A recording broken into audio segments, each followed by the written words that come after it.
mempelai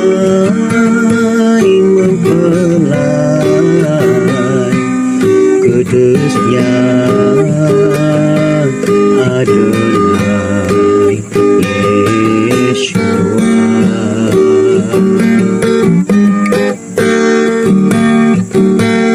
Dengarlah seruan nafiri panggilan Shabbat Shalom.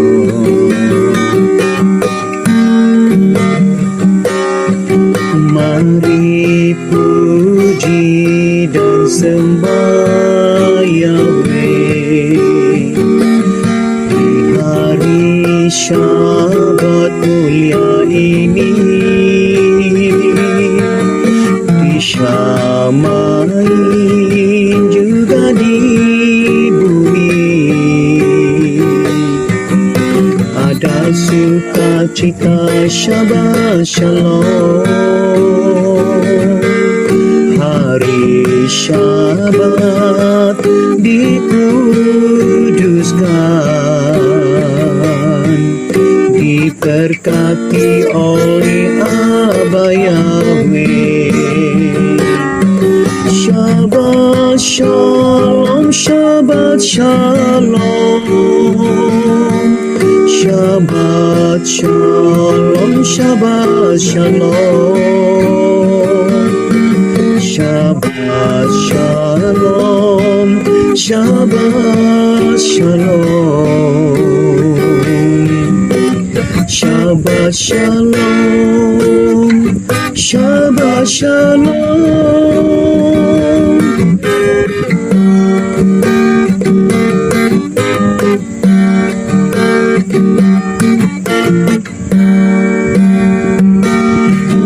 Mempelai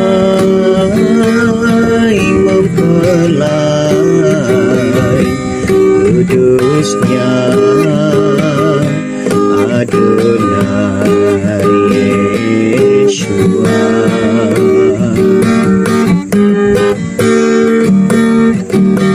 Dengarlah seruan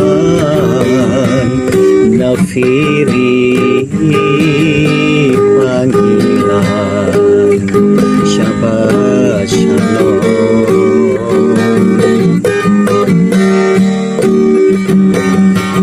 Mari puji dan sembah Yahweh di hari Syabat mulia ini,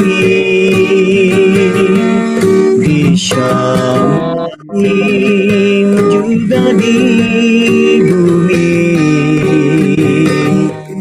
Ada sukacita Shabbat Shalom. Hari Syabat dikuduskan,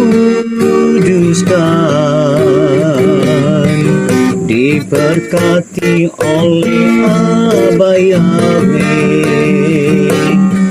Shabbat Shalom, Shabbat Shalom, Shabbat Shalom, Shabbat Shalom, Shabbat Shalom, Shabbat Shalom, Shabbat Shalom, Shabbat Shalom.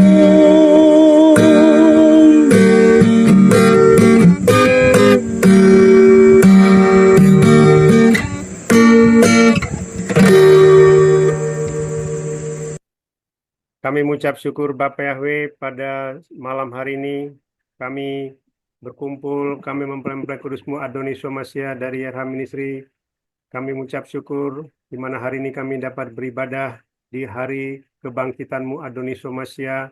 Engkau yang sudah menebus kami, Engkau yang sudah mengangkat kami dari lembah kekelaman, dari alam maut pada terang yang ajaib, surga yang gilang gemilang, sama ini yang dahsyat. Kami ucap syukur Bapa Yahweh Adonisomasia Wirakodes, di mana hari ini kami memperingati kebangkitan-Mu Adonisomasia, Engkau yang sudah melayakkan kami untuk menjadi mempelai kudus-Mu Adonisomasia. Terima kasih Adonisomasia, sebentar kami akan mendengarkan Dafar Elohim, Dafar Adonisomasia, dan biarlah Dafar-Mu senantiasa ditabur di tanah yang subur dalam kehidupan kami, dan menjadi rema dalam kehidupan kami, dan berbuah-buah 30, 60, bahkan sampai 100 kali ganda. Dan nama Bapa Yahweh, nama Adonisomasia, nama Roh Kudus senantiasa dipermuliakan sampai selama-lamanya. Terima kasih Bapa Yahweh. Kami sambut Dafar Elohim, Dafar Adonisomasia. Berbicaralah kepada kami, mempelai-mempelai kudus-Mu Adonisomasia. Kami siap untuk mendengarkannya. Dalam nama Yahweh Elohim Sebaot, Besem Adonisomasia Wirakodes, kami berdoa dan kami ucap syukur. Kami sambut Dafar-Mu Adonisomasia. Haleluya. Amin. Ya, mempelai Adonisomasia, kita akan masuk ke Dafar. Ya, Bapak Ibu, mempelai Adonisomasia, kita hari ini adalah hari memasuki hari kebangkitan ya. Yom Habakumo Adonai Suamasia Wi Yom Habihurim Samea 17 Nisan ya. Ya, kita tadi sudah baca Dafar Elohim ya, Dafar Adonai Suamasia. Kita akan lihat rangkumannya ya. Hari Raya Buah Sulung adalah hari raya ketiga dari salah satu dari 7 hari raya besar yang ditetapkan oleh Abba Yahweh. Hari Raya Buah Sulung atau yang dikenal dengan Yom Habikurim merupakan persembahan sulung pertama yang dipersembahkan oleh setiap orang atau Bani Israel kepada para imam. Ya, itu arti Hari Raya Buah Sulung pada saat itu ya Bapak Ibu ya. Mempelai Adonisomasia. Jadi seperti yang kita kemarin sudah rayakan ya, pertama hari Raya Pesak ya. Pesak itu bicara di mana Bani Israel memasuki tanah perjanjian, dan tepat juga di hari Pesak itu Adonisomasia mati di atas kayu salib, dan besoknya adalah hari raya roti tidak beragi yang kemarin juga sudah kita rayakan ya, kita peringati, di mana juga di hari raya roti tidak beragi itu bicara supaya Bani Israel tidak bercampur ya dengan bangsa-bangsa lain, khususnya di dalam penyembahan ya. Karena bangsa-bangsa lain itu mereka menyembah Baal-Baal ya, bukan menyembah Yahweh ya, bukan menyembah Elohim. Demikian juga di zamannya Adonisua. Adonisua memperingatkan supaya orang-orang Israel atau orang-orang Yahudi tidak terpengaruh ya dengan pengajaran-pengajaran orang-orang Farisi dan juga orang-orang Saduki. Itu artinya ragi ya. Jadi bukan bicara roti ya, roti yang tidak beragi, tetapi bicara ragi orang Farisi dan orang-orang Saduki. Artinya kemudian di hari raya ketiga itu adalah hari raya buah sulung ya. Inilah tadi dikatakan hari raya buah sulung itu bicara persembahan sulung yang pertama yang dipersembahkan oleh setiap orang ya dari Bani Israel kepada para imam. Itu awalnya ya hari raya buah sulung, dan pada saat Adonisua hari raya buah sulung itu digenapi ya dengan kebangkitannya Adonisomasia itu tepat 17 Nisan ya. Jadi 3 hari 3 malam setelah Adonisomasia mati ya, dikuburkan, dan dia bangkit di hari raya buah sulung itu tepat di hari Sabat.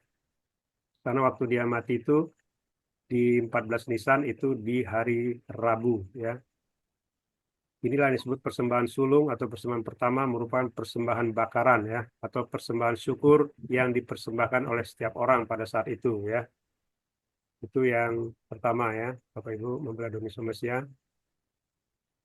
Lalu berikutnya dikatakan Adonai Suahamasia tepat bangkit di hari raya buah sulung ya, atau hari raya Yom Habikurim setelah 3 hari 3 malam dikubur ya. Ini tadi ya, yaitu di tanggal 17 Nisan, di mana dia meninggal di tanggal 14 Nisan tepat pada hari raya Pesach yang kemarin ya, atau Paskah. Jadi meninggalnya Adonisomasia itu adalah di hari raya Paskah ya, beda dengan sesembahan yang lain ya. Sesembahan lain tidak seperti ini ya. Lalu dikatakan perempuan-perempuan yang datang pada hari pertama ya, atau hari Minggu ya. Hari pertama itu adalah hari Minggu, Yom Rishon ya, ke kuburan Adonisua. Mereka sudah melihat bahwa batu kuburan terguling dan terbuka ya. Mereka tidak menemukan jenazah Adonai Yesua ya. Jadi artinya waktu perempuan-perempuan itu datang ya, mereka membawa rempah-rempah ya seperti tadi yang kita sudah baca daftarnya ya.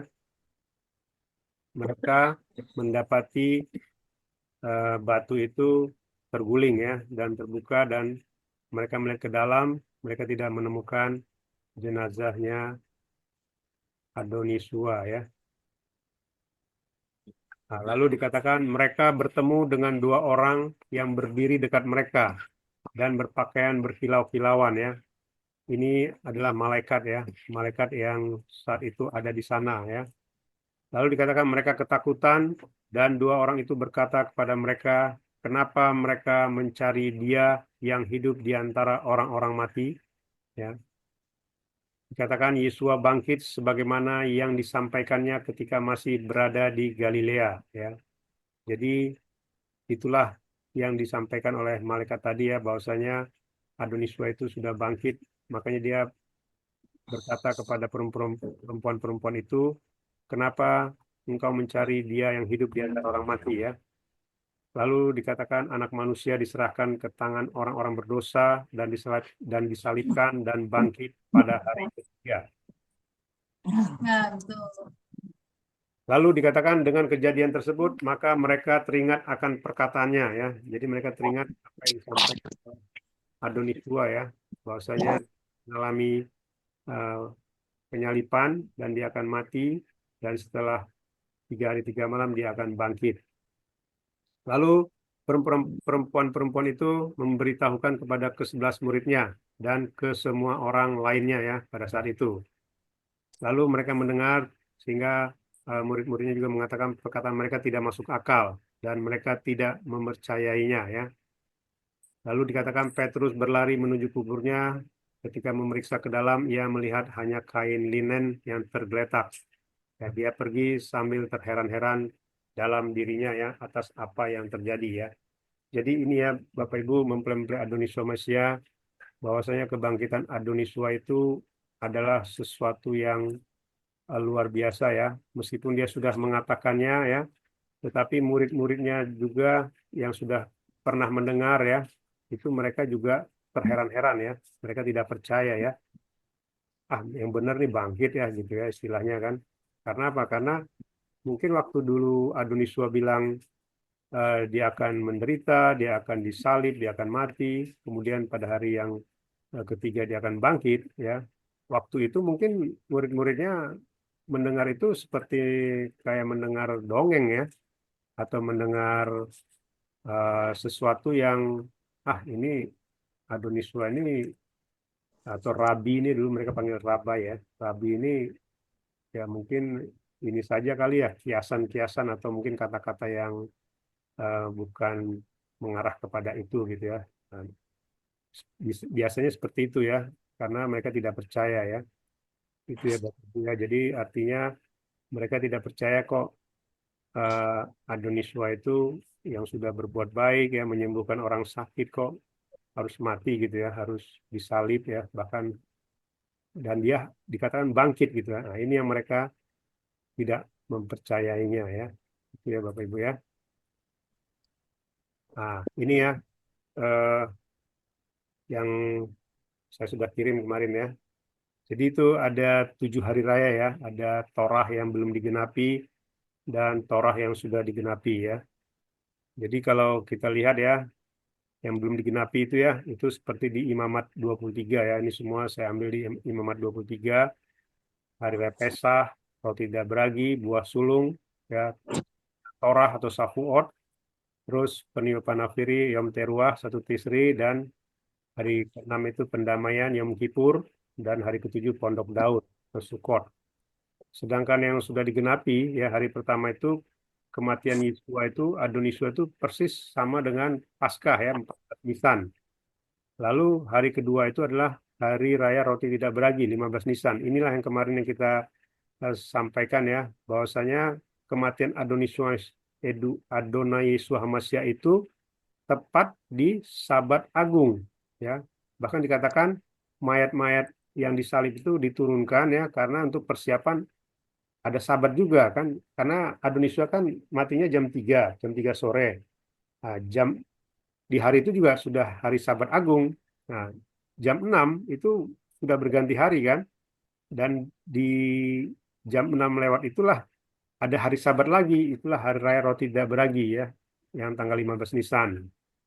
Lalu dia bangkit itu persis di hari raya Buah Sulung ya, pada saat itu persis ya di hari raya Buah Sulung 17 Nisan ya, itu kebangkitan Adoniswa. Nah, karena hari raya Buah Sulung ini kan eh, bukan karena memang kebangkitan Adoniswa itu persis di hari raya Buah Sulung, sementara penetapan hari raya Buah Sulung ini bukan berdasarkan kebangkitan Adoniswa ya. Berikut-berikutnya ya, sampai dengan hari ini juga begitu.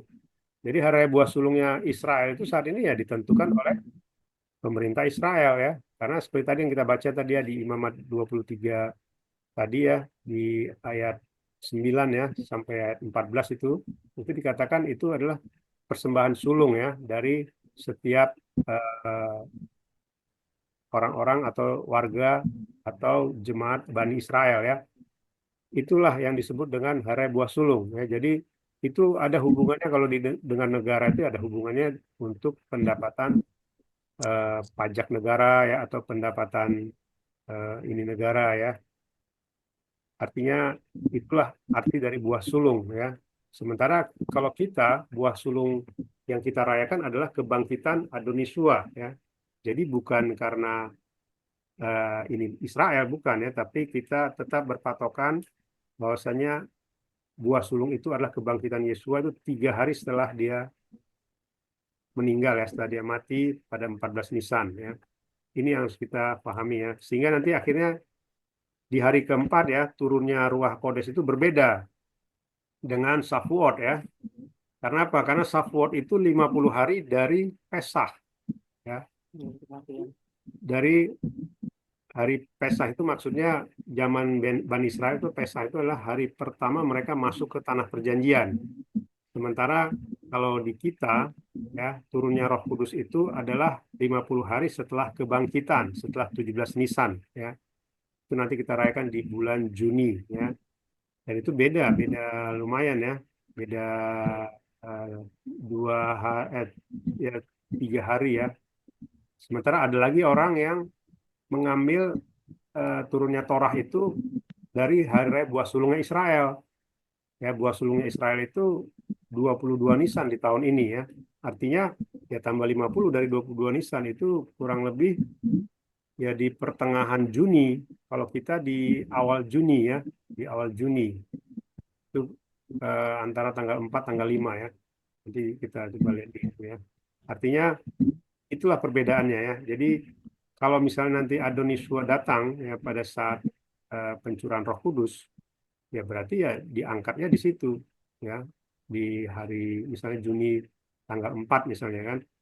Nah, kalau mereka kan Juninya ya tanggal tambah 8 ya tanggal 12 ya. Jadi artinya itu berbeda ya.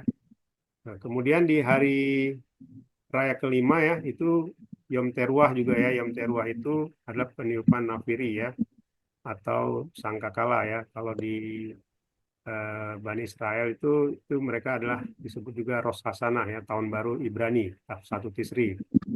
Kalau di kita adalah peniupan sangkakala di mana kedatangan Adoniswa Mesia itu ada di Matius 24 ya, ayat 29 sampai 36. Lalu hari raya ke-6 pendamaian atau Yom Kippur 10 Tisri ya, itu hari raya ke-6 pendamaian itu di Kolose 1 ya. Saya salah tulis ya. Dan Kolose 20, Kolose 1 ayat 15 sampai 23. Ya, itulah adalah penggenapan pendamaian oleh Adoniswa Hamasya ya. Lalu hari raya ke-7 itu adalah hari raya Pondok Daun atau Sukot ya. Dan penggenapannya adalah hari raya kelahiran Adoniswa Hamasya 15 Tisri ya. Jadi inilah hari-hari raya ya yang berdasarkan Torah yang belum digenapi dan Torah yang sudah digenapi. Jadi ada perbedaan ya antara kebangkitan dan turunnya Roh Kudus. Ya, Bapak Ibu mempelai Adonis Mesia supaya kita memahami, karena sebenarnya kuncinya ada di situ ya, di kebangkitan dan turunnya Roh Kudus. Kenapa? Karena turunnya Roh Kudus itu adalah karena kebangkitannya Adonisua, ya, bukan karena yang lain ya.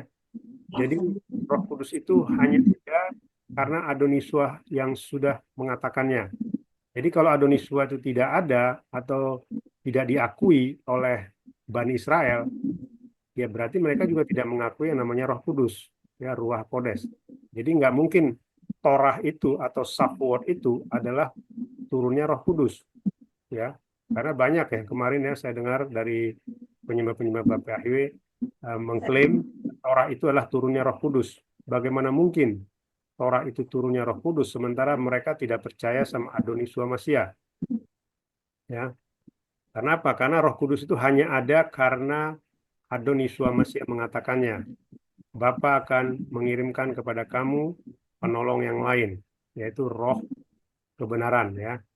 Itu artinya ya Bapak Ibu yang mempelai Adonisua Masya. Jadi Roh Kudus itu ada karena Adonisua. Jadi kalau mereka tidak mengakui Adonisua, bagaimana mungkin ada Roh Kudus, ya? Jadi tidak mungkin Torah itu atau Hari Raya Shavuot itu sama dengan pencurahan Roh Kudus, ya. Jadi inilah pengajaran yang harus kita mengerti ya. Jangan sampai kita dipengaruhi oleh orang, wah itu Torah Shavuot itu adalah turunnya Roh Kudus. Tidak ya, itu berbeda. Roh Kudus hanya ada karena Adonisua yang mengatakannya. Kalau mereka tidak percaya sama Adonisua, ya berarti Roh Kudus itu tidak ada. Ya, tidak mungkin Shavuot itu sama dengan Roh Kudus karena mereka tidak percaya ya. Itu ya Bapak Ibu yang mempelai Adonisua Masya yang harus kita pahami ya di hari kebangkitan ini. Jadi inilah 7 hari raya yang belum digenapi dan yang sudah digenapi. Dan tinggal kita menunggu ya peniupan nafiri ya. Ini nanti kedatangan Adonisua Masya yang kedua ya. Artinya yang kedua itu bukan rapture ya. Yang kedua itu dia datang sebagai raja di atas segala raja ya. Kalau rapture itu tidak ada satupun yang bisa melihat ya. Kalau nanti nafiri ini yang satu tisri ini seluruh dunia bisa melihat ya datangannya. Tapi kalau rapture tidak bisa melihat, hanya yang di rapture yang bisa melihat. Itu ya, Ibu, Adonisua Masya. Jadi kesimpulannya adalah Adonisua Masya mati di atas kayu salib tepat di hari raya Pesah tanggal 14 Nisan pada hari Rabu. Adonai Yeshua Masya bangkit di hari ketiga, 3 hari 3 malam berada dalam kubur, yaitu tanggal 14 Nisan tepat di hari raya Buah Sulung, Yom Habikurim pada hari Sabat. Adonisua Masya mati dan bangkit menggenapi hari-hari raya yang ditetapkan oleh Abba Yahweh kepada Bani Israel sebagaimana yang tercatat dalam kitab Torah dalam kitab Imamat 23 ya. Itu yang saat ini kita rayakan hari kebangkitan Adonisua Masya tepat jatuhnya di hari raya Buah Sulung tanggal 17 Nisan. Kalau tahunnya adalah tahun 3791 atau tahun 30 Masehi atau tahun sebenarnya tahun 4000 ya. Artinya Adonisua itu mati persis di hari keempat ya. Artinya di hari keempat itulah sesuai dengan Hosea 6 ayat 2 ya. Ini yang dibukakan kepada saya ya mengenai hari-hari kita ini sudah berada di akhir dari hari ke-6 ya. Karena sekarang adalah tahun 5995. Nanti satu Tisri kita masuk ke 5996 ya. Itu ya Bapak Ibu, mempelai Adonisua Masya. Itulah Dafar Elohim, Dafar Adonisua Masya yang kita dengar saat ini pada saat hari kebangkitan Adonisua Masya. Abba Yahweh Elohim Sebaot, Besem Adonisua Masya Wirokodes, memberkati dan memimpin kita sampai kita semua mempelainya di rapture, masuk ke Samaim surga kekal Yerusalem baru. Haleluya. Amin. Ya.